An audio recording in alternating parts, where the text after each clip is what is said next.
C'est la journée mondiale de l'asthme. En France, 4 millions de personnes sont touchées. Cette maladie, souvent, est banalisée. Pourtant, l'asthme tue. Près d'1 millier de décès par an.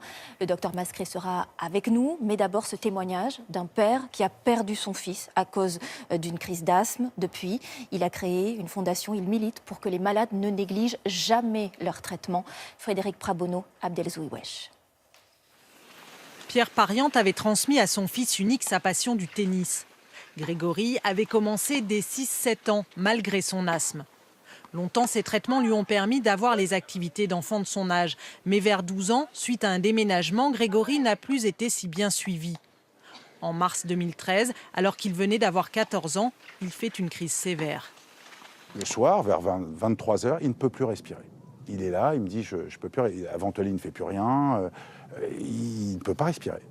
Ses parents décident de l'emmener à l'hôpital.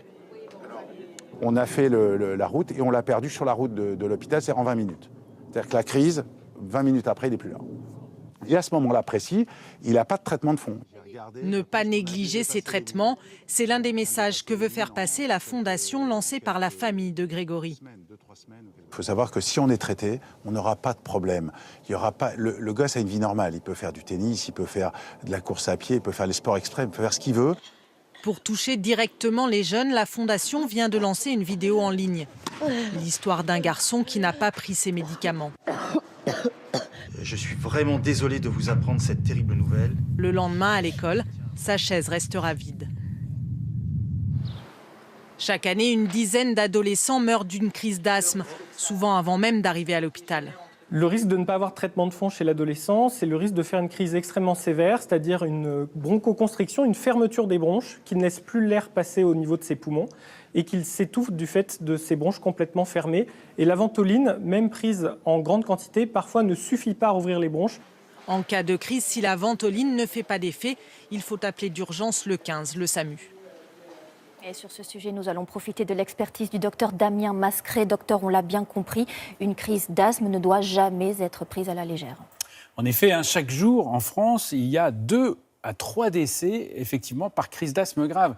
C'est pourquoi il est impératif, on l'a vu dans le reportage, de prendre son traitement de fond, d'avoir un asthme bien équilibré. Alors un traitement de fond, ça veut dire un traitement qu'on prend tous les jours, c'est à base de corticoïdes inhalés, et ça veut dire aussi qu'il va falloir avoir toujours son traitement d'urgence sur soi. Et comment sait-on quand l'asthme n'est pas bien équilibré ? Alors, il y a 4 signes qui peuvent mettre la puce à l'oreille. Il faut vraiment les connaître. Le premier, c'est si vous êtes gêné dans votre asthme, pendant la journée, par exemple, plus de 2 fois dans la semaine. Si aussi, plus de 2 fois dans la semaine, vous avez dû utiliser votre traitement d'urgence, ça n'est pas bon signe. Si vous éprouvez, là aussi, une gêne dans vos activités de la vie quotidienne, alerte. Et enfin, si vous avez dû vous réveiller la nuit à cause d'une crise d'asthme, eh bien là aussi, il faut consulter votre médecin pour réajuster votre traitement. Alors, on le sait, la pollution est un facteur aggravant. On évite de faire du sport en plein air. Vous, ce que vous nous dites aussi, c'est qu'il faut se méfier des orages. Oui, il faut se méfier des orages. Si vous êtes asthmatique et allergique, eh bien, en cas d'alerte pollinique, il faut faire très attention. Pourquoi ? Parce qu'il va y avoir la pluie qui va faire comme ça une libération des graminées, une libération des pollens. Et puis ensuite, vous avez le vent de l'orage qui va le disperser et donc un danger de crise d'asthme. Merci beaucoup, docteur Damien Mascret. On poursuit.